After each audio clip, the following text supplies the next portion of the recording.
How can you check your battery health on your Mac?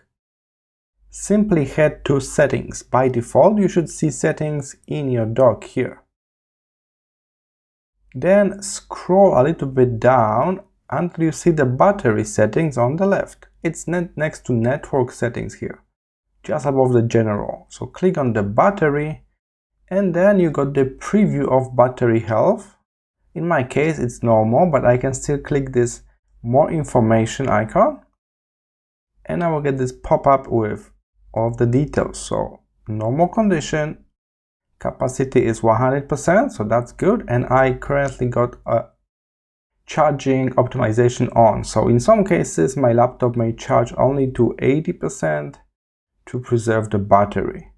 Alright, so that's how you can check your battery life. 100%, that's a good score. Normal, so it's charging without any troubles. I hope this was helpful. I will see you in the next one.